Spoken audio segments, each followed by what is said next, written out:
కాంగ్రెస్ వచ్చినప్పటి నుంచి ఆర్మూర్లో ఎస్పెషల్లీ జీవన్ రెడ్డిని బాగా టార్గెట్ చేయడం అనేది జరిగింది. ఆయన మాల్ విషయంలో కావచ్చు, ప్రతి విషయంలో కావచ్చు. అంటే జీవన్ రెడ్డి అడ్డు తొలగించుకున్నందుకు వినయ్ రెడ్డి ఏమైనా ఏ విధంగా చెప్పించారా, లేకపోతే చట్టం తన పని తను చేసుకోపోయిందా? 100% చట్టం. నేను ఇంకా ఏలు పెట్టలేదు. సినిమా వస్తుంది, ఇంకా ఖాళీ సినిమాల పేర్లే నడుస్తున్నాయి. సినిమా బహుతైతే కానీ బరాబర్ చూపించుడు వదలడైతే వదలం. 100% వాడిని మాత్రం ఎక్కడ పెట్టాలని పెడతా. ఎందుకంటే వాడు 10 సంవత్సరాలు నన్ను కాదు, నాతో పనిచేసిన వాళ్ళందరినీ ఇబ్బంది పెట్టుకుంటూ వచ్చిండు. ఒక మీడియా మిత్రుడు నాదేదన్నా నేను ఒక కార్యక్రమం చేసింట, ఒకటి గణపతి చవితి, దానికి ఒక లారెడ్ బియ్యం ఇచ్చింట, 300 క్వింటాల బియ్యం ఇచ్చింట. ఏదన్నా ఒక పేపర్ అయినా రాద్దామని రాస్తే నెక్స్ట్ డే ఆ మిత్రుడిని రకరకాలుగా ఇబ్బంది పెట్టాలా. ఒక్కటి కాదు, ఇక మీడియా వాళ్ళని కానీ నా సంబంధించిన వాళ్ళని కానీ రకరకాలు నన్నైతే ఎన్నో ఇబ్బందులు. నన్నైతే ఇంచుమించు 2 సార్లు జైలు పంపించేదాకా నన్ను తీసుకుపోగలిగిండు. 10 సంవత్సరాలు 2 గంటలు 3 గంటలు నా మీదనే రోజు కేటాయిస్తుండే. లాస్ట్కి నేను మొన్న సిట్ స్టేషన్ కూడా పోయింటి, మా పిసిసి అధ్యక్షుల వారితో పోతే నా నంబర్ ఇచ్చిన చూడమని. చూస్తే నా నంబర్ కూడా ట్రాకింగ్ లో ఉంది. మనం కూడా బాధ్యతలమే. రోజు వాడు ఎప్పుడు అదే పనిగా అదే పనులు ఉంటాడు. నేను ఎవరితో మాట్లాడుతున్నా వాడిని పిలిపించి లిస్ట్ ముందడ పెడుతుండే. లిస్ట్ ముందడ పెట్టి ఏమ్రా 30 సార్లు మాట్లాడతావరా నువ్వు ఈ వారం రోజుల్లో అని చెప్పి లిస్టు చూపెట్టడము ఇవన్నీ చేసిండు.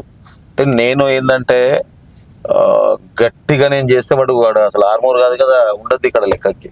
వాడు అన్ని రకాలుగా నన్ను ఇబ్బంది పెట్టిండు. భగవంతుడు ఇప్పటికైతే భగవంతుడి పని భగవంతుడు చేస్తుండు, నా పని తర్వాత చేస్తా. ఎందుకన్నా అంటే ఎందుకు మీ మీద అంతగానో కక్ష కట్టాల్సిన అవసరం? వాడిని గెలిపించినందుకు, ఆస్తులు అమ్ముకొని వాడిని గెలిపించిన, ఇంచుమించు 11 కోట్ల రూపాయలు పెట్టిన వాడు గెలవడానికి. కేసీఆర్ తో మాట్లాడి సంవత్సరం ముందు టికెట్ ఇప్పించిన, ఒక సభ పెట్టిన ఆర్మూర్లో. తెలంగాణ వస్తుందా తెలియదు, కేసీఆర్ ముఖ్యమంత్రి అవుతారో తెలియదు, వీడు ఎమ్మెల్యే అవుతారని తెలియదు. తెలియకున్నా కానీ 1,10,00,000 ఒక్క రోజు మీటింగ్ కి ఖర్చు పెట్టి మీటింగ్ చేసి సక్సెస్ చేసి సేమ్ అదే మంత్ లో టికెట్ ఇప్పించి అన్ని చేస్తే లాస్ట్కి నన్నే రకరకాలుగా టార్గెట్ చేసి నా ఫ్యాక్టరీకి తాళం వేసి నా సైట్ల ఇష్యూ చేసి ఈ రోజు కూడా అట్లే ఆ ఫ్యాక్టరీ అట్లే ఉంది, ఆ సైట్ బొందలనే ఉంది. ఎందుకు ఇప్పుడు మీ ప్రభుత్వం వచ్చింది కదా దానిపైన అదే చెప్పినా కదా, ఇప్పుడు భగవంతుడు పని చేస్తుండు, నా పని ఇంకా సినిమా పేర్లే నడుస్తున్నాయి. సినిమా వస్తుంది, ఎప్పుడు చూపిస్తుంది బరాబర్ చూపిస్తే ఎప్పటికప్పుడు క్లిప్స్ ఇస్తుంటా మీకు. వాడి దొంగ, వాడి ద్వారా నియోజకవర్గంలో కొన్ని 100 మంది నియోజకవర్గంలో పాపం అక్కడ ఇక్కడ అప్పులు తెచ్చి వాని కోసం ఇచ్చారు. మొన్న ఏదైతే సినిమా హాల్ కి ఆర్టీసీకి కట్టాల్సిన 9 కోట్ల బకాయి అప్పుడు కూడా పాపం కొంతమంది తీసుకొచ్చి అమౌంట్ ఇచ్చారు. కరెంటు బిల్లు 2,80,00,000 ఉండే, అప్పుడు కూడా చాలా మంది సేవ చేసారు. ఇప్పుడు వీడేం చేస్తుండంటే వాళ్ళందరికీ పంగనామం పెట్టిండు. సుమారు నియోజకవర్గంలో 100 కోట్ల పైనే నియోజకవర్గంలో ఉన్న ప్రజలకు ఇవ్వాలా, ప్రజలకు కాదు ఎవడైతే నమ్మి ఆయన దగ్గరకు వచ్చిన కార్యకర్తలకు ఇవ్వాలా. అది కాకుండా కంట్రీ చికెన్ ఇచ్చేటోడు చికెన్ అమ్ముకుంటాడు కదా వానికి ఇవ్వాలా, గుడ్లోనికి ఇవ్వాలా, కూరగాయలోనికి ఇవ్వాలా. ఇక ఒక్కటి కాదు, ఇక నువ్వు ఎవరిని గెలికినా జీవన్ రెడ్డికి సామాన్లు ఇచ్చారు, చీరలు ఇచ్చిండంటే వానికి 1 కోటి ఇవ్వాలా, మేకలు పంపించిందంటే వానికి 50 లక్షలు ఇవ్వాలా, కరెంటు కుక్కర్లు ఇచ్చిందంటే వానికి 1 కోటి 2 కోట్లు ఇవ్వాలా. వాళ్ళందరికీ చెప్తున్నా, ఏదున్నా మీ ద్వారా ఏదన్నా మీరు ఆయనకి ఇచ్చి ఉంటే ఈ మీడియా ద్వారా చెప్తున్నా, మీరు నా దగ్గర రండి, అవసరమైతే ముఖ్యమంత్రి గారి దగ్గరికి మిమ్మల్ని తీసుకొని పోతా. ఇప్పుడు వినయ్ రెడ్డి ప్రత్యర్థి ఎవరు? ఇటు జీవన్ రెడ్డి లేకపోతే రాకేష్ రెడ్డి? జీవన్ రెడ్డి అనేది అవుట్ డేట్ గా జీవితకాలం నియోజకవర్గ ప్రజలు వాడిని నిషేధించేసారు.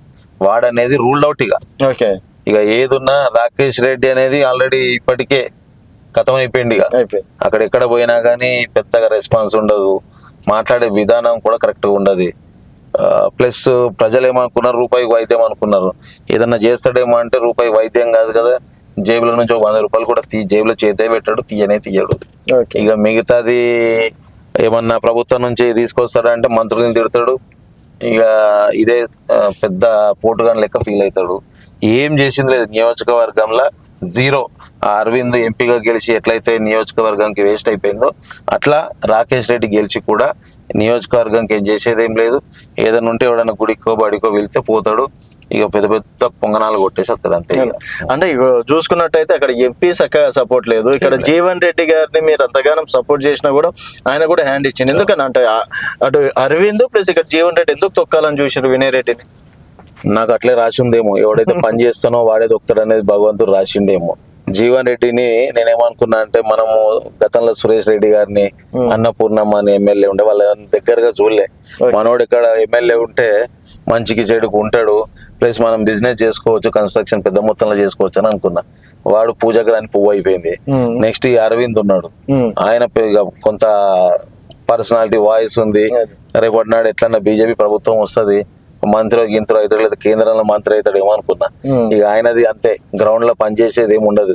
ఎప్పుడు సోషల్ మీడియాని నమ్ముకొని, మీలాంటి వాళ్ళు నమ్ముకొని మీకు ఇంటర్వ్యూ ఇచ్చి దాన్ని క్లిప్పులు తీసుకొని దాన్ని ఏడి టీం అని ఒకటి ఉంటుంది ఆయనది. ఆ టీం ద్వారా ప్రచారం తప్ప గ్రౌండ్ లో పోయి ఓ పెళ్లికి పోడు, ఒక సావు పాపం కార్యకర్త ఎవరన్నా చనిపోయినా లేకపోతే వాళ్ళ ఇంట్లో ఎవరన్నా చనిపోయినా పోయి పలకరించేది ఉండదు. నిజానికి ఇంకా నియోజకవర్గంలో, నా నియోజకవర్గం ఆర్మూర్, నేను పార్లమెంట్ పోదలుచుకోలే, నా పార్లమెంట్ ఆర్మూర్ నియోజకవర్గం